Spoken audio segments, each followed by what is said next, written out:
Everybody just pretend to be frozen when he makes it live. All right, we're live now.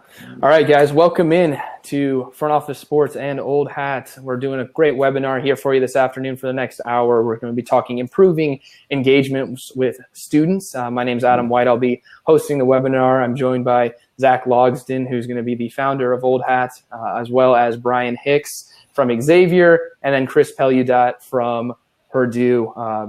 Zach, I'll let you kind of kick it off. Thanks again for putting this together with us, and we're really excited.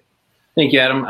I'll keep this short. Zach Logsdon, again, from Old Hat. Old Hat has been around for about 15 years. We have worked with more than 150 sports organizations across all leagues and levels, and with the sole goal of helping drive attendance, improve the game experience for fans, and also improve fundraising efforts. Everything from creative production to strategy to data analytics, research, we do it all. Again, with that goal, we believe strongly in the power of sports, the impact that it can have, positive impact it can have on people's lives. And growing up, going to OU football games here in Norman, was some of the best times of my life, and we like to do what we can to give that back and help create those experiences for fans and help create scenarios for people to join with their fathers or their mothers or their sisters and brothers, friends around sporting events. So again, that's our mission, and we do that through multiple different avenues, like I said, again, through research, strategy, and creative production. So that's Old Hat in a nutshell, and I will turn it over to Brian to introduce himself. All right, thanks, Zach, and hi, everybody. Brian Hicks, Associate AD at Xavier University. My second tour of duty here at Xavier, 15th year this go around, but previously spent some time in pro baseball, pro hockey, and also on the consulting side of the table. My responsibilities here include all things external and revenue generation, those areas including communications, marketing, ticketing and sales, our technology and technical support area. And then also have sport oversight for 4 of our teams, so men's and women's soccer and both of our swim programs. So my role here has probably evolved quite a bit through the 15 years that I've been here. Probably spend more time at a strategic level, 30,000 feet, managing people, to be honest with you, rather than down in the weeds every day. So for those of you not familiar with Xavier, located in Cincinnati, Ohio, proud member of the Big East Conference. Men's basketball is probably our most flagship brand. So we spend most of our time dealing with trying to maximize our revenues and attendance around men's basketball. And as we were joking a little bit before we started the call, we're kind of easing our way into the fall semester here without college football on our campus, as we've been undefeated since 1973. So unlike probably many of our viewers today, where you're knee deep in football, we're kind of gliding into the fall semester. But look forward to being on today's call. And I'm Chris Pelludat at Purdue. I've been here 7 years. This is my 8th season. Associate AD for marketing, fan engagement. Prior to Purdue, I spent 11 years at the Air Force Academy. Came up, background was largely in ticketing and ticketing operations and sales, and that's transitioned here to marketing role. So our umbrella in our areas, marketing, advertising, promotions, and then all creative services, so video, graphics, social media, oversight of our cheer program, work I'm the liaison with our band program, and then also like day-to-day manage the relationship with our concessions partner. So we're in the Big Ten in West Lafayette, Indiana. We're in the last week of 4 straight home football games, so a lot of us are excited to get a break, and then we'll roll into basketball. Proud tradition here, both football and basketball, and we're looking forward on the NFL side in a few weeks. Our alum Drew Brees will become the all-time passing leader in the NFL, so we're excited to celebrate that here in a couple weeks. But otherwise, that's what I do here. Just a little bit of everything, right? A little bit, yeah. Awesome. Awesome. Well, we'll just jump right in then. I don't think we have to spare anything as you guys are, 18, 20 plus years in the industry. How have the challenges engaging students changed? And what are the challenges that you guys are dealing with on a day-to-day basis that you're saying, okay, how can we change this to improve X, Y, Z? I mean, I'll start. There's just so much more opportunities to take students' time, and then the opportunities to stay in contact with what a team is doing have expanded greatly over the last, whatever it may be, 8, 10, 11 years, whether that be TV and now social. I mean, you don't have to go to games anymore. You can get, your phone will buzz every time somebody scores. So that challenge of getting them to a game to witness that and be a part of it has taken on a lot more. It wasn't that long ago. To know what happened at a game, you had to be at the game, and that is not the case any longer. And then on our campus, we struggle we have a challenge with we have a very academic campus, much like Brian has at Xavier. We also have a large international population with students, and so all of those factors, combined, and kids just don't. I don't think they grow up being rabid fans like, and hopefully my kids will be. But I grew up in St. Louis. I'm a diehard Cardinals fan, and anything they do, I'm probably a little irrational when it comes to how big of a fan I am. But I don't see that as much with students today. So it's a cool thing to be at, but they're looking to be more entertained at a game versus the actual content of what's going on the field of play. At least that's my opinion right now. Yeah. I'd echo a lot of what Chris just said. I think time, a lot of distractions, whether that's on campus, other academic and other obligations that students have.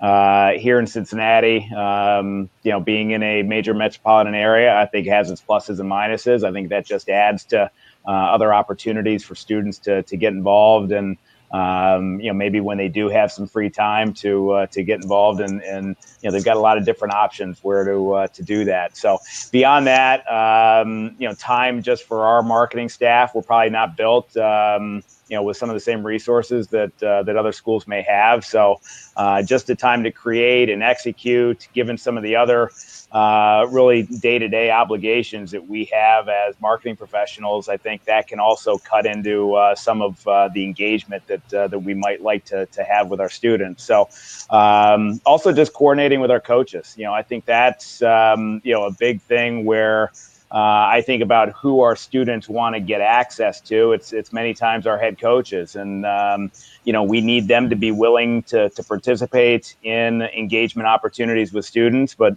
on the other side, we certainly understand that they have time demands and have the priority to prepare their teams to be at their best on a Saturday afternoon, or for a basketball game on a Wednesday or Saturday night. So there's a lot of different challenges that I think we face today in communicating to students and trying to provide engaging opportunities. Yeah.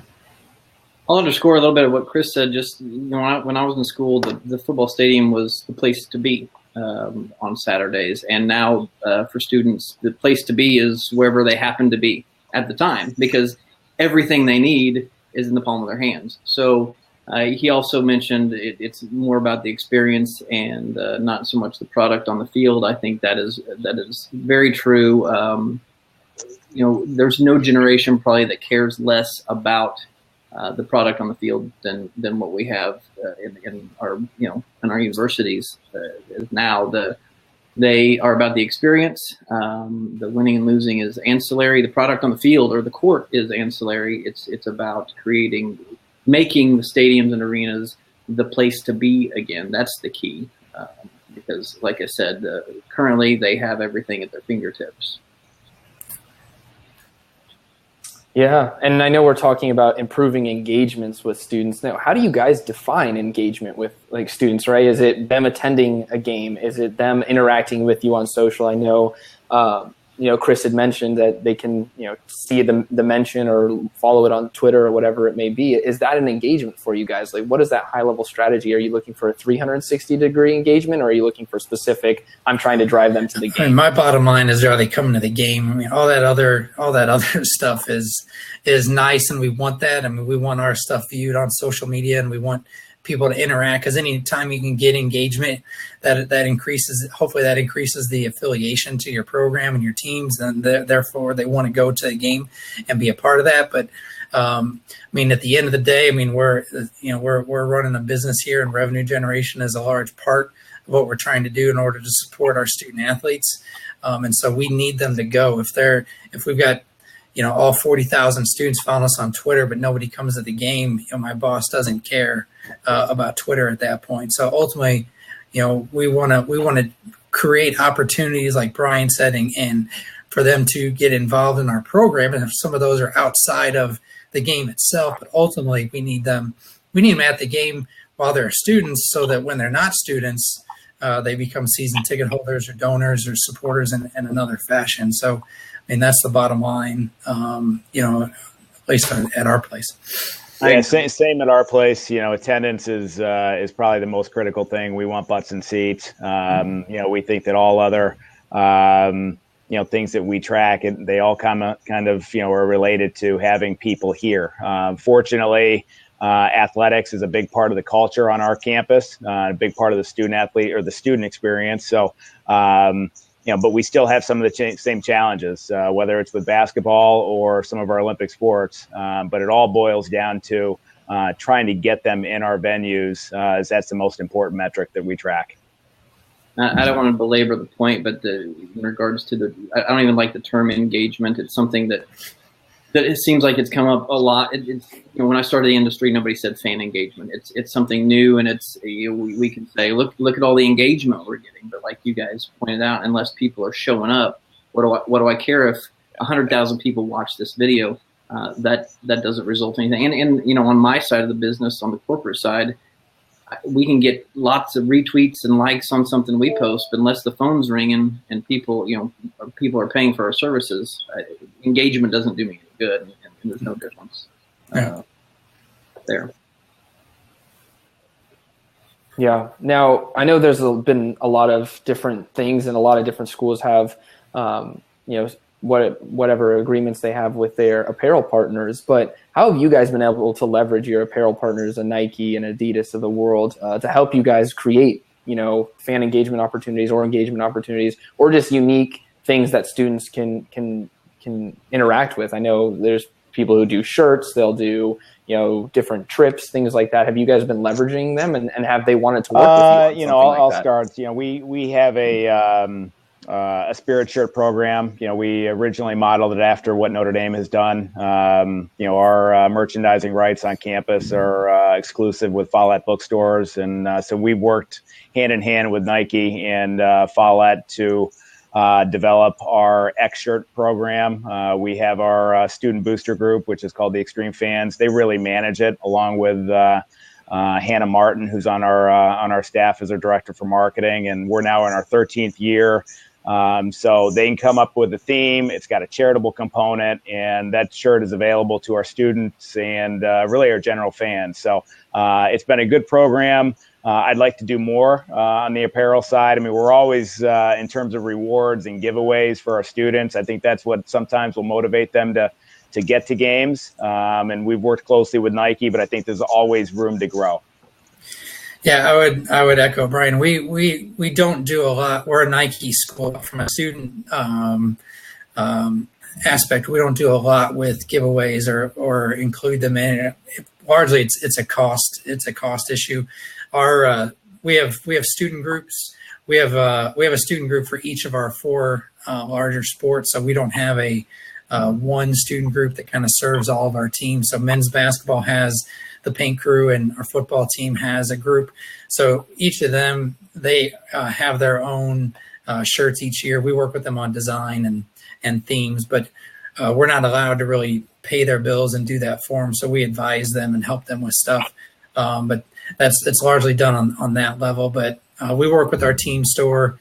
and partners for particular giveaways that we might try.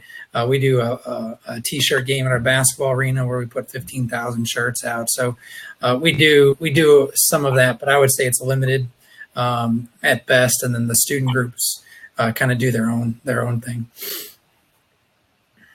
I don't know if it answers the question of leveraging your partners, but one thing we've saw some success with, as far as student response, I guess, to the giveaways.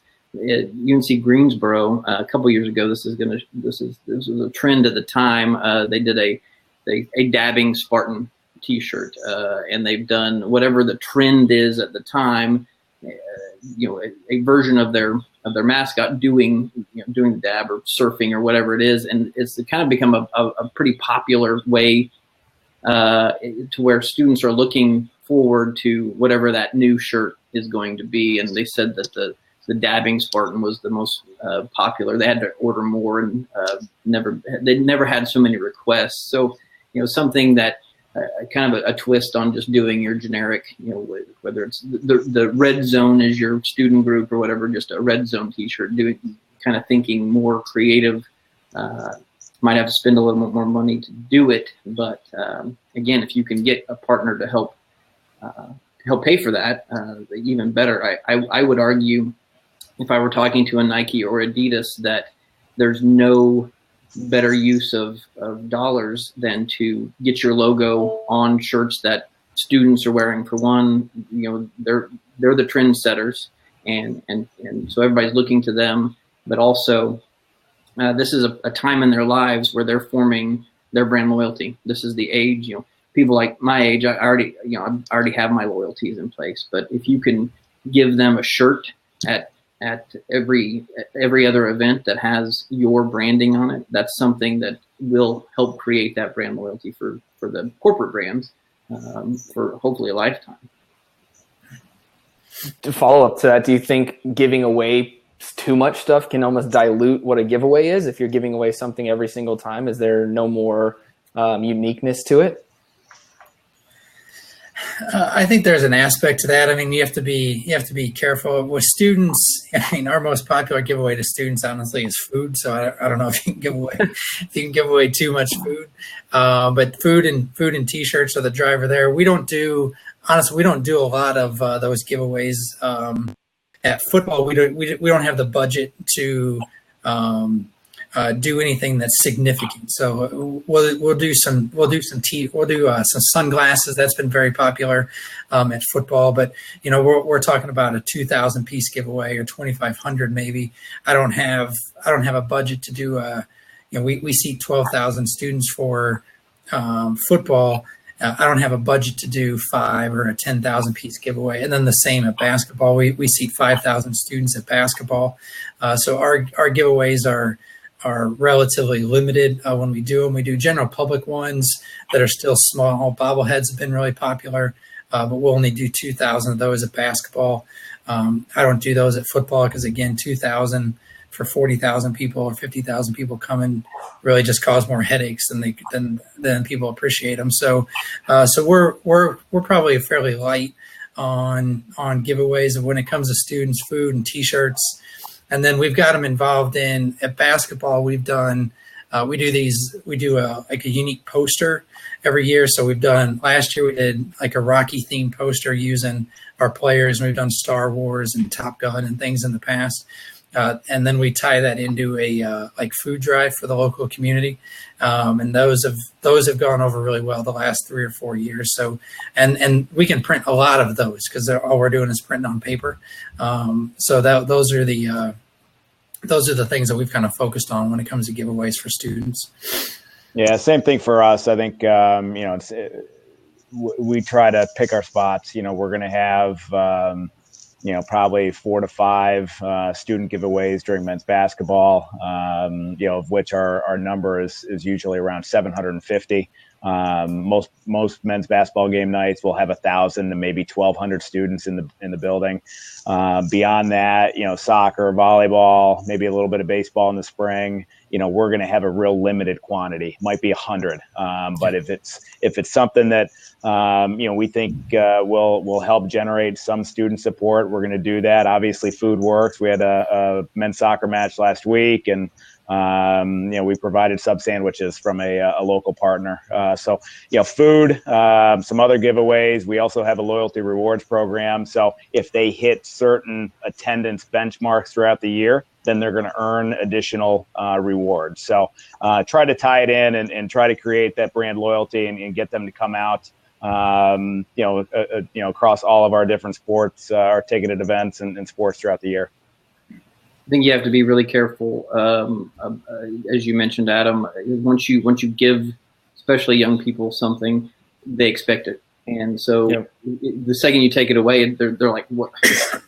You're not giving me a free T-shirt now?" And so, but at the same time, we talked earlier about making it the place to be, and that's one thing that can help make your events the place to be. I do like giveaways.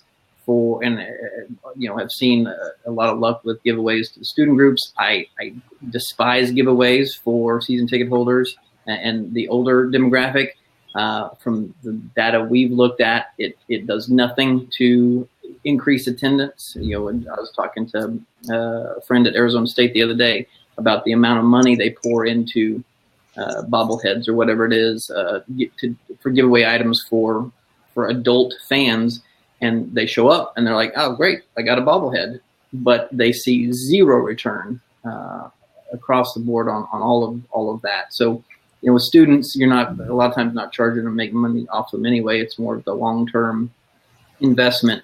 So if you can look at it like an investment, like, okay, we're investing in making our events the place to be, and if you can be like a sandwich shop that on Wednesdays, that's their lowest revenue day, so they say Wednesday's half price day. Well, if your lowest attended games or your lowest attendance day of the week, you can make that the giveaway day. That might be a way to create that loyalty and create the long-term loyalty that we're all looking for. Yeah. Now we've talked about loyalty, we've talked about engagement.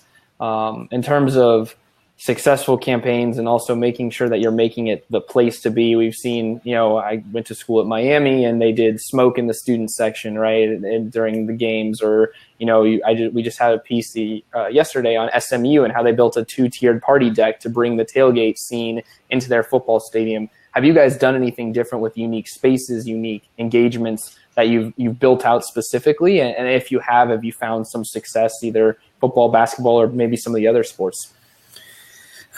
Our venues are fairly old, so there's not a lot of space. Our football stadium is really old, 80, 90 years old, and then basketball is 50. So they've seen their limited renovations, but nothing really to the students from an atmosphere standpoint. We put permanent lights in the stadium a couple of years ago, so we've added fireworks to the tops of those for team intros. That when they run on the field. For several years, we've had a DJ at our football games. We largely utilize students to do that. This current season, we hired a DJ that the Pacers use in Indianapolis to bring a little bit more experience to that role, to run pregame music, in-game music, kickoff music, and that's gone over really well. And then a basketball, we turn the lights off, and we've got a light app that we use for introduction, so it's synced to the music and things at basketball.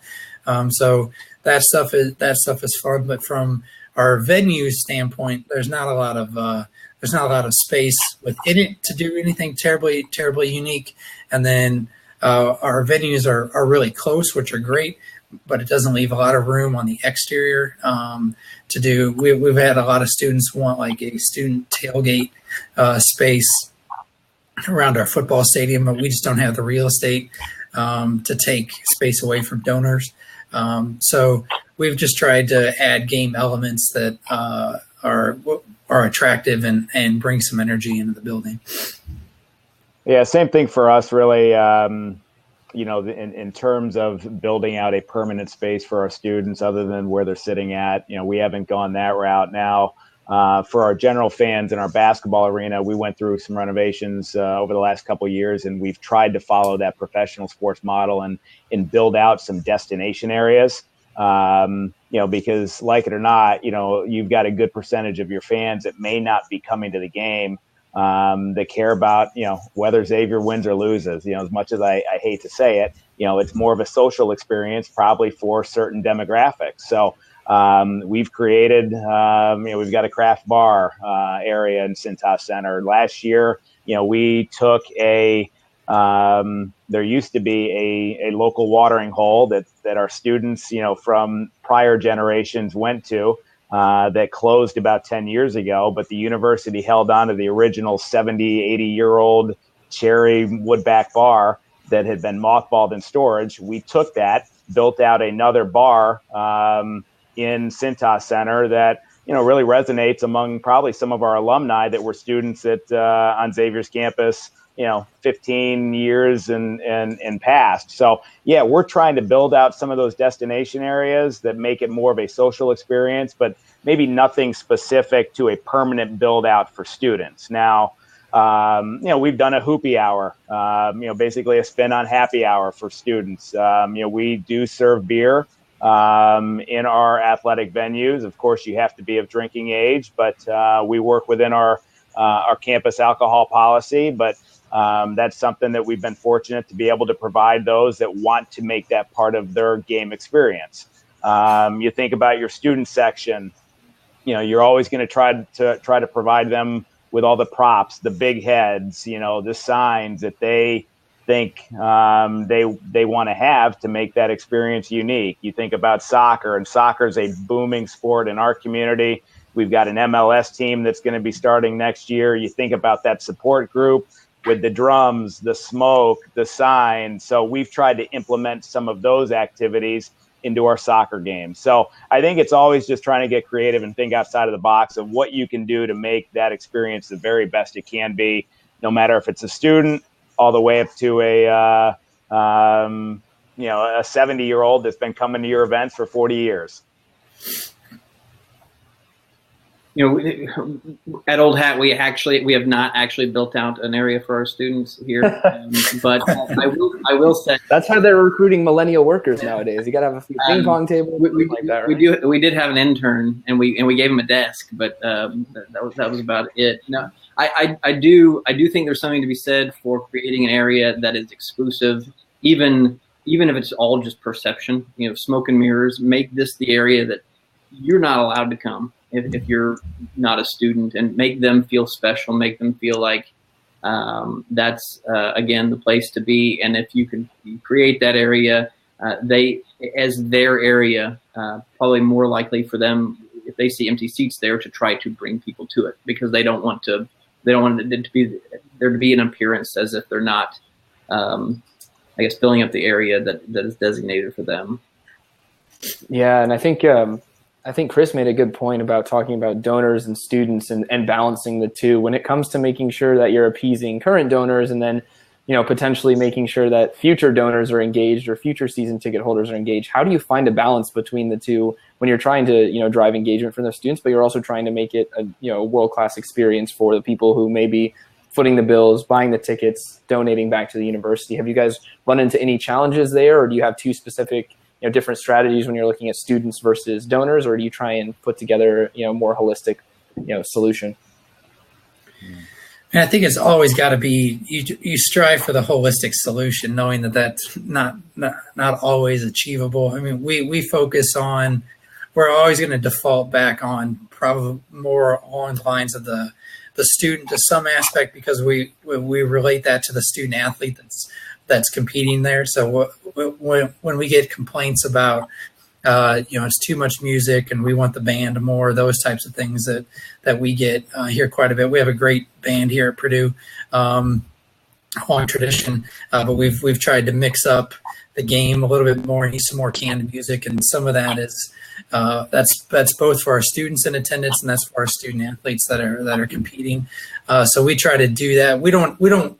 I tell everybody, like, we don't want to turn our football games in the NFL. We don't want to turn our basketball games into the NBA. There's a reason why I think college is a superior product to the professionals, and a lot of it has to do with the bands and all of those elements that go with game day on a college campus. So we don't ever want to lose that, but we do want to be relatively current of providing an atmosphere that is in line with those that are on the court and those that are our students in the stands, and even the younger, generation of our fans and families. So it's trying to find that balance. We're not perfect at it, but it's something we strive for, and listen to all sides and just try to put the puzzle together as best we can. But I don't think I've got a great answer for that. Yeah, for us, I think the biggest thing is we want to deliver a great experience for our fans. We've got a multi-generational audience. I think you find that in a lot of collegiate venues. But at the end of the day, we want it to be family friendly, entertaining, and from door to door, a great experience, because that's how you're going to get people to come back. Now, like I said, you may have a 70-year-old grandparent with their son and daughter, and then a grandchild that's coming to a game. So that's probably the biggest challenge is you're trying to appease a wide-ranging demo. So for us, maybe different than Chris, specific to basketball here, I think our game presentation is a bit of a hybrid approach. We don't want to lose some of the traditional the college experience or college elements. But we also think about being in a pro market. We probably are a little bit of a mix between an NBA and a college basketball game. So sure, our pep band is terrific. They do a nice job, but we also have an in-arena host. We have bills to pay with some of the sponsor promotions at our media timeout. So as long as we're not interrupting that experience, but we're enhancing it, I think we're putting our best foot forward. So we try to find a little bit of an in-between from your traditional college traditions, if you will. I think this is the single biggest struggle when marketing collegiate athletics, and it's something that the other. I was talking to a guy with the Seattle Sounders the other day, and he had worked in collegiate athletics, and he said, "I'm so glad I don't work in that environment anymore, because we can try new things and not have to worry about this really small set of donors that we might alienate, because we're funded by a much larger group with smaller amounts of money versus the small group with big money." And you look at the corporate world, and they don't face this either. They had if you look at Ford Motor Company, for instance, they're not selling a single product. So if you have the higher end automobiles, it's not like they have to market that to 4 different generations. They market that to the baby boomers, and then they have mid-range automobiles. They market to the middle income people, and the less expensive onto Gen Z. And that's just not something we have the benefit of in collegiate athletics. We have to figure out a way to market the exact same product to 4 different generations, and it's not easy to do. And again, you have to you don't want to alienate anyone, and it's you've all heard the term, you can't be all things to everyone, but unfortunately that's what we're faced with in collegiate athletics. We have to be everything to everyone. Yeah. I don't have a solution. I didn't there.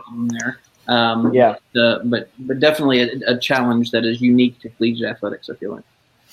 Yeah. Now, we've talked about football. We talked about basketball, main sports on campus for most part. Outside of the revenue-generating sports on campus, what is it that you guys have found successful to drive engagement to the sports that you still want these student athletes to have a great experience with the students in the stands, but aren't as flashy? Right? I know, Brian, you mentioned the subs for the soccer game. Has there been any other types of tactics that you've used that have been particularly successful, or even potentially that you've seen colleagues use to help out what may be lesser attended? We have a focus on, outside of our 6 ticketed sports, the other ones on campus that play on on-campus venues are swimming, tennis. That actually may be it now that I think about it, beyond our 6 core sports that we ticket. So we try to take one of their home events and we will try to promote it. We'll put some promotion behind it. Just to make sure that we're doing the best we can to make sure it's a can't miss experience. So I don't know if I have any particular, great ideas, but, I think on our campus, there are some strict rules in terms of just visibility. We can't blanket and poster, every flagpole and, board in our dorms and our classrooms. So we have to be pretty strategic about how we get word out and message and communicate things. So we actually lean on our coaches and our student athletes quite a bit to be active in that space, whether it's outside of the cafeteria, on the green space, just try to table and get awareness out about some activities going on. Yeah, we'd be similar, like with our baseball, wrestling, soccer, those types of programs. Volleyball is pretty big here, but a similar approach at times. We try to use those student athletes and coaches and target, whether it's the Greek community or pockets of the student community here on campus, and get them out and going to those groups and try to talk with them and develop relationships to get them to come to their events. Because we don't have a larger budget to do that with those sports. And similar to Brian, we can't really paper everything. There are some rules, but one, it's just a big campus and there's paper everywhere, so it gets lost in the shuffle. But we really try to get. And our coaches have been great about it, but get our student athletes out and about and going to the fraternities and sororities and those types of things and spending time. Students are free at baseball, but they go around and we laminate like a credential looking season ticket that we hand out at the Greek houses. For them, make them feel like they have something and try to get them to come back to the game. So it's a much more grassroots personal approach with some of those sports than the others that have a little bit more things behind them to push their message. I think the non-revenue sports provide actually a really great opportunity for student engagement. Unfortunately, what I've seen a lot of is not being targeted with the marketing that we're doing for those sports. And what I mean, just going back to my Ford example, you have a bunch of different products. You wouldn't Ford isn't going to say, I'm going to market this to everyone. I'm not saying that Purdue or Xavier does this at all. I don't know, but what I've seen is that we have women's soccer, or we have lacrosse, or we have field hockey. Let's market it. Let's market it to students. Period. Rather than identifying who are the groups most likely to be fans of lacrosse, be fans of women's soccer. We do blanket, we spray and pray, that kind of thing. But if we can, and I know I'm sitting here like I have the answers. The time is limited, the budgets are limited, so it's not easy. But it is as simple as identifying if you have the time and the resources to identifying who are the students most likely to attend softball, who are the students most likely to attend women's soccer, and target them specifically. And honestly, with the way we can target through digital advertising, social media advertising, it's easier now than it's ever been.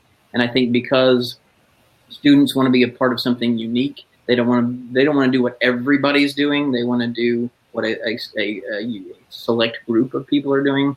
I think, again, it affords us a really cool opportunity, maybe more so than ever before, to create those pockets of fans at the non-revenue sports. Yeah, no, that you make a good point. I think every campus is different. Unlike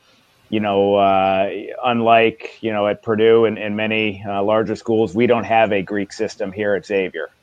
So I think we have to instead try to look at maybe some other student organizations. Club sports is one where we have many of our undergraduate students that do participate in club sports. So we'll do a club sports night. We may do an international student night.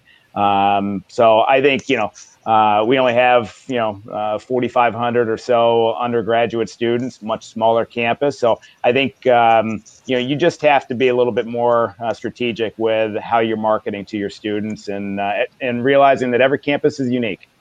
Yeah, one of the other things, like we have a lot of student groups that want exposure and do events at a basketball game or a football game, and we just can't accommodate. We kind of can't accommodate everybody that wants to do that. We have a large group on campus that's involved with like Dance Marathon and Relay for Life and those types of tremendous initiatives. So we go back to them because we can give them more latitude and do bigger things or more fun things at a baseball game or a soccer game or whatever, and give their program more exposure. Even it's a smaller venue, obviously, but we can do more with them at a soccer game or a baseball game than we can at basketball, where we may not be able to do anything. So getting them the opportunity to fundraise or promote their club or their program at those events helps drive students to those games as well. So we go back to some of those and use a little bit of what Zach said, a little bit more. We do spray and pray from an email standpoint to students for most everything we do. But with some of those sports, we do target particular groups that we may not be able to accommodate otherwise at the larger events as well. Are you guys putting any money behind paid social advertising when it comes to marketing towards students and targeting them, whether it's Instagram, Facebook, Twitter, Snapchat potentially, or you're just relying on traditional email as much as you can? As students, we don't. It's email, and then we use, we try to go through the campus Twitter account, for students to get them to retweet certain things or whatever. But we're not doing any paid social that's specifically targeted to students.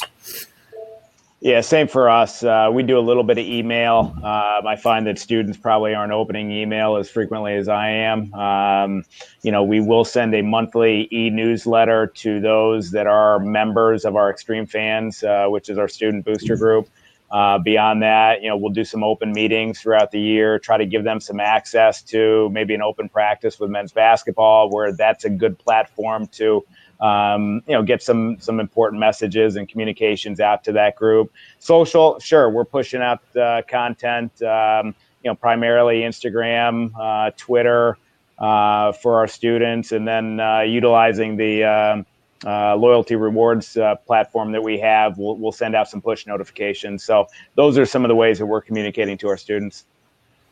Quick note on email, just this is some research that we've done, actual data and anecdotal evidence here. I'll do the anecdote first. My daughter, who's in high school, she got an email, and she hadn't received the communication because she doesn't check her email. And her mother said, "Why didn't you check? How do you not have this information?" She said, "He emailed it to me. Why would I check my email?" And I think that's the demographic we're talking about. Gen Z sees email as, again, now back to the actual research that I have. The Gen Z sees email as a way to communicate with professors, as a way to apply for jobs. They don't see it as a way to communicate. So what we're encouraging our clients to do is to get away from email marketing to that demographic. It's you just don't see the type of engagement. I know the budgets don't exist a lot of times for paid social, paid digital towards students, but if you can free up any dollars for that, it's infinitely more effective than the email route. Yeah, we might be in the minority at Purdue. Our students still check on our data suggests email is still the most effective for that, and so which is great for us. But obviously, the social and stuff is growing, but right now that's still kind of the leader in the clubhouse. So we'll take advantage of that. We have to balance how much we email. We don't want to inundate with 17 emails a week, but we do want to be we do use it a couple of times a week. Chris, you make a great point there, and something that I wanted to underscore is that assuming that the students at Purdue are the same as the students at Xavier or East Popcorn State are, you can't, that's the problem. That's the mistake we make a lot in collegiate athletics, is saying, well, the students here respond to this, let's do it. And you got to figure out what your student base or your fan base in general, what they respond to. And I'm really glad you mentioned that, and it gives me more information for when I'm talking on this topic. It is interesting, though, that you're seeing great engagement. I'm glad to hear that out of email. Awesome. I'm going to get into some questions. We've had a lot of great ones asked here, and this is from Robbie Hill from the University of San Diego. He said, University of San Diego here, striving to have new creative ways to engage students and build relationships. We've been on campus each week promoting and having fun. Are there any specific initiatives that I've seen that have identified or built a list of student influencers, which in turn help drive student attendance? Guys, have you ever had any impact or, done anything with any of the quote unquote influencers on your campus? And have you seen any type of positive returns from that? We have not. The influencers that we use are going to be the ones that run our student groups and whether for basketball or football or baseball. And then our student athletes, we think are great influencers when it comes to certain things. So there are things that we want to get out there or communicate. We may try to originate from a student athlete Twitter account or post or whatever it may be. But on campus, we really want to try to get, if we've got a largely student initiative where we're trying to get kids to go, we're going to go to a student group and have them try to push it out. It's the whole parent thing, right? If the parents ask you to do something, it's not cool. But if your friend says you should do it, then it is. So we try to go through those channels, but that we don't have, or I'm not aware, and I'm a lot older than our students, so I'm not aware of like a real large social influencer here on campus that we're missing out on. But yeah, same for us. Well, you guys, Brian, you're telling me you're not a big social influencer on the campus? No, hardly. Oh, man. I know you just mentioned you just got an Instagram, too, so you might be the next one. You might be the next one. And then here's from University of Michigan. With established student sections, what are some examples of fundraising strategies / events that the students are utilizing throughout the year? On our end, our basketball group, they've done like a 3-on-3 tournament, during the season. Otherwise, they fundraise through community events. They're not largely fundraising for themselves because a lot of their revenue is generated through their membership dues and for some of those activities through their group, and their fees are only like $10 or $15. So it's not like they're gouging anyone, but they'll do a lot of their stuff, at least on our campus, is to generate for philanthropic use. So they're not really trying to generate revenue for their own group outside of the typical $10 or $15 they may charge to be a part of the group, which includes T-shirts and whatever other benefits. But it's a philanthropic approach in a lot of cases. So a lot of community events, and then there's on-campus organizations that they help fundraise for as well. Yeah, similar for us. Maybe a couple things that are unique to our campus. Our student group actually handles food service at our soccer and baseball events, so they're able to generate some of their operating budget needs through that. New for us, we actually have a membership dues for our Extreme fans, so they're generating some dollars through that. A few years ago, our Extreme fans would actually work concessions at the Cincinnati Bengals. So they would do that on every Sunday throughout the fall, and that was just another way that they could generate some dollars that they could then put back into some of their programming and initiatives throughout the year. Do you guys work closely with them on any of the programming and initiatives, or is it more so, I know you mentioned, Chris, that you advise, do you kind of just take a step back and say, oh, you guys can do this and we'll help where needed? Yeah, I mean, they'll ask us if they think it's a good idea or ways to help organize it, but we'll work with them if they ask. A couple of our groups are really well organized, so they don't need a tremendous amount of help or hand holding, but we're there for them if they want some advice on whatever maybe they're trying to accomplish. Yeah, absolutely. I mean, we have a advisor that's assigned to, attending meetings weekly with that the executive group that runs the student organization. But listen, they're young adults. We want to empower them to make their own decisions that are best for their group. And, we are there to provide some assistance, make sure that they're complying with all university policies and, trying to make sure that they make the best decisions. But at the end of the day, I want our student organizations to make the decisions on their own. And Chris, we have another question here from Jeff Mason. He says, you mentioned having a different support group for different sports. Is there a specific reason for that structure or simply the way it came to be? And as someone who's been in different locations, have you seen the separate groups be successful versus like a one major group, or it just kind of depends? I mean, it's really all I know. Our previous place, I was at the Air Force Academy, so they had to go to the game. So we had a group there. They didn't have a choice. They were all part of a group. Here, it's been that way. I think basketball, men's basketball, was really the only group, the only sport that had a group for a long time. Well, under Coach Katie, going back a while, they had a group, and then it stayed that way under Coach Painter. Our football group is only about 6 or 7 years old. Volleyball's been around for a little bit, so I think it's just been that way here, and it really works for us. Because the kids that are in the volleyball group are interested in volleyball. They want to be at the games and get to know those athletes. And basketball and football is similar. And we've got smaller groups that are trying to establish themselves around baseball and soccer. So we'll support them along the way. But at least at our place, those kids that are in those groups are in those groups because they really want to support that program. Not that there's anything wrong with the larger approach, that there's a lot of campuses that are done that way as well. But for us, we're dealing with kids that are really focused on this sport and want to make this sport as much fun for the students and people there as possible. So that's great for us. It's a great help for us. Awesome. And we've actually had a couple of questions on budgets, and you guys mentioned budgets.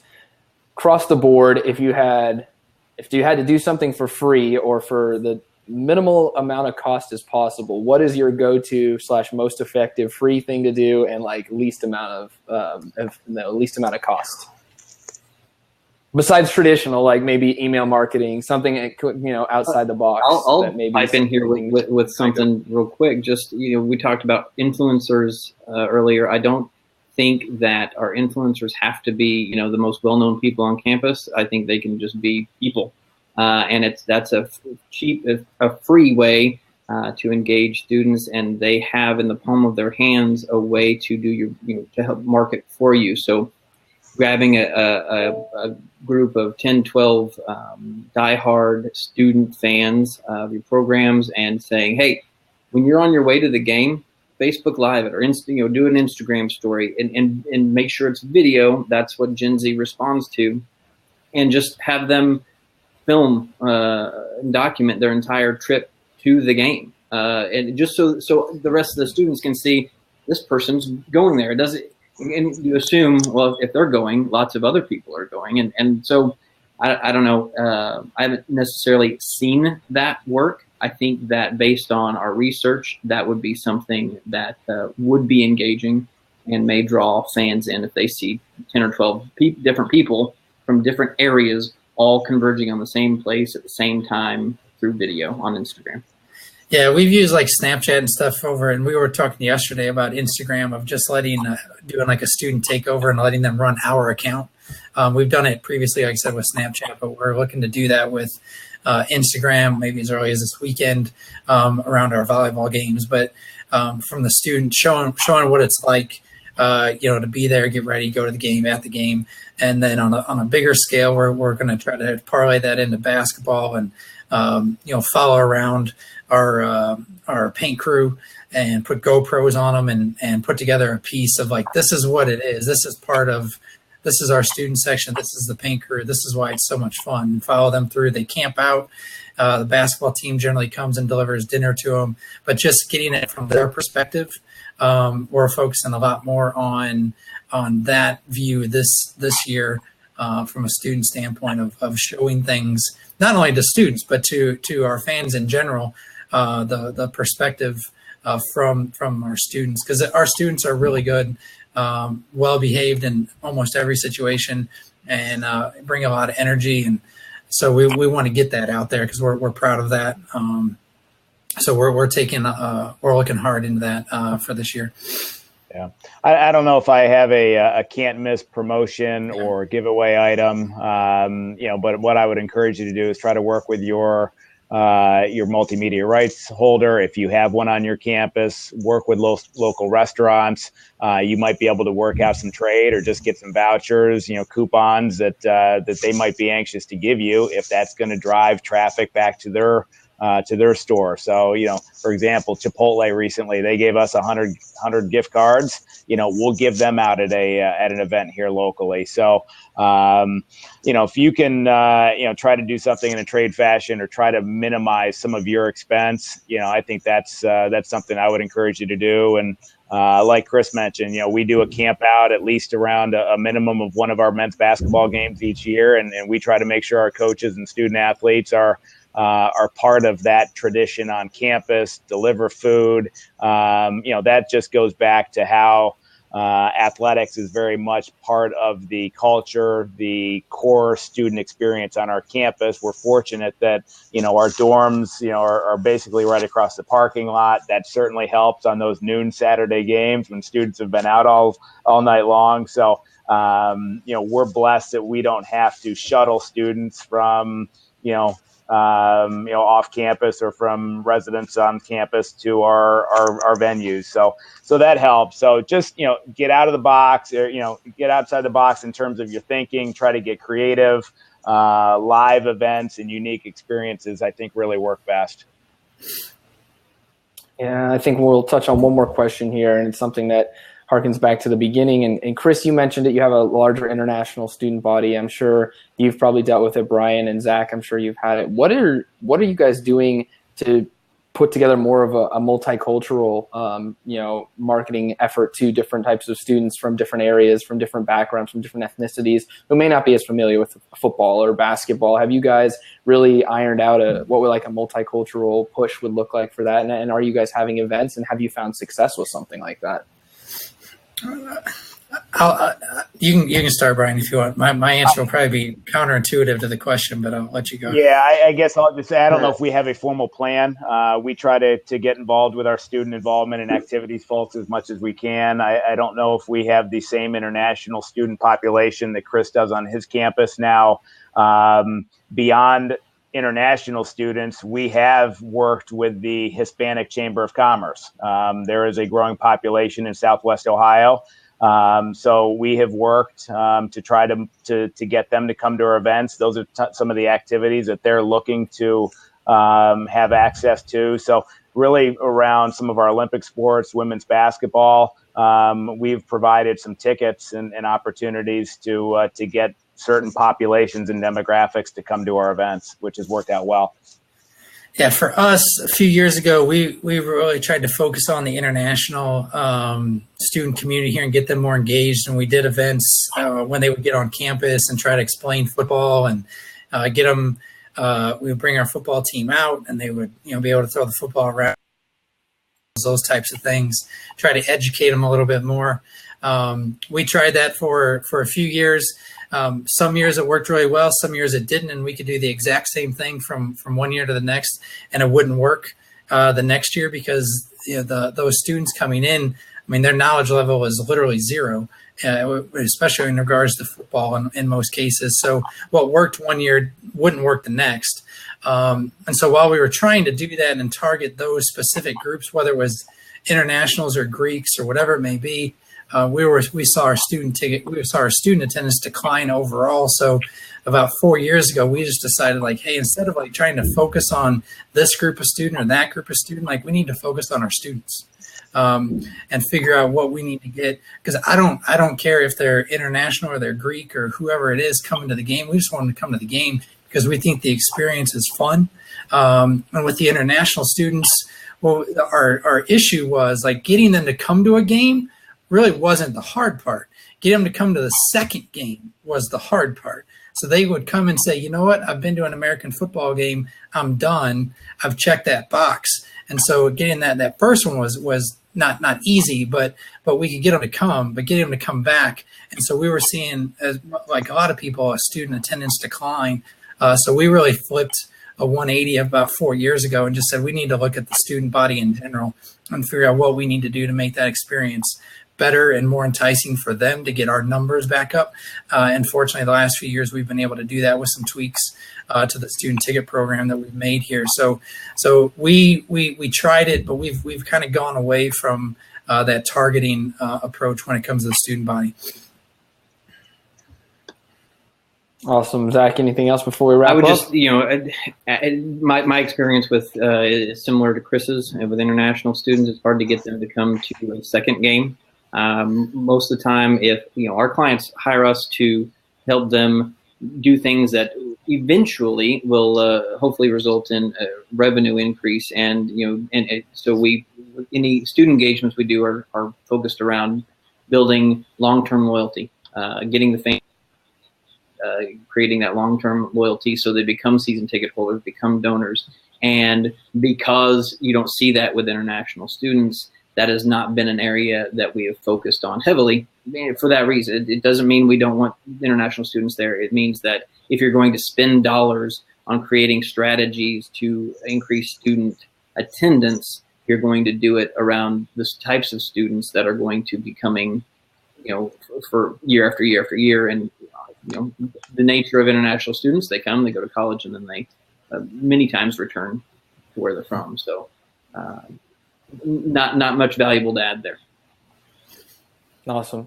All right, you guys. Well, it's been a quick hour. I really appreciate you all spending the time with me. I know you're in back of 4 games in a row, Chris, so hopefully you can get this one out and have a nice Sunday, not moving from your couch, watching some football. Brian, enjoy your waltz into some college basketball, and Zach, continue as well. But thank you again for joining us. I hope everyone also enjoyed it as well.